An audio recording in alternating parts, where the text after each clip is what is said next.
We've worked through this very carefully before, but remember Bavinck's formulation of anthropomorphism and anthropomorphic language in RD2, pages 158 and 59. Here it is, put simply.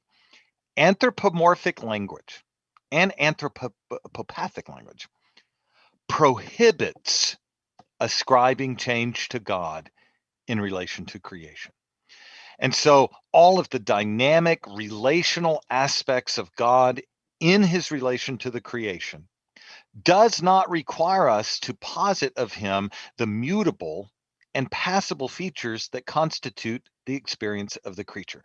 Bavinck is clear, Voss is clear in his Reformed dogmatics. He's affirming that again here in the biblical theology.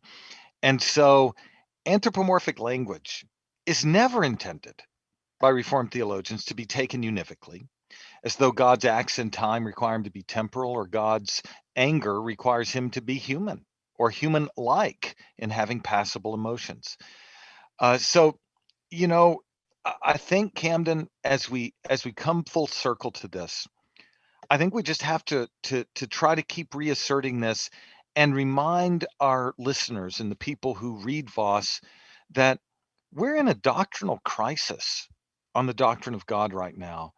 And we need to be loving but militant in maintaining the antithesis between historic, creedal, and confessional theology, its understanding of what the scriptures teach about God, and these new modernist evangelical and so-called, at least verbally, nominally, reformed views that are denying his immutability and his impassibility in the relation to creation. Because if we ever lose that antithesis, if we ever lose a reformed doctrine of God, the concern is that you're going to lose everything else in the system of both biblical and dogmatic theology. Mm-hmm. And that's just the interior logic of how people move. Like, it's the history of Fuller Seminary. I'll just put, that's the last Oh, thing I'm yeah. going to say. It's the history of Fuller Absolutely. Seminary. The best and the brightest, the world-class scholars got together and were going to be rigorous conservative theologians in the 40s. And by the mid-50s, the best kept secret in the world was that the place had become neo-orthodox. Yeah. And it did so by not first and foremost denying the inerrancy of Scripture, but by embracing a Bardian doctrine of God and the mutability of God, the becoming of God in relation to the creature in the Christ event.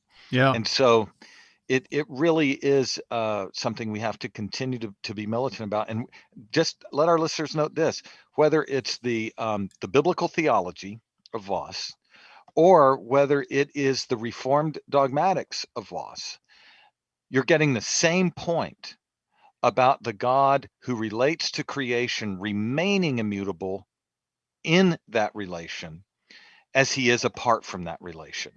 To put it in Bavinck and Voss's terms, our religion depends on maintaining this. It's not just good doctrine, it is that, but our religion, the integrity and purity of our religion depends on maintaining this robustly and self-consciously, Right. and in sharpest contrast to errors that depart from it.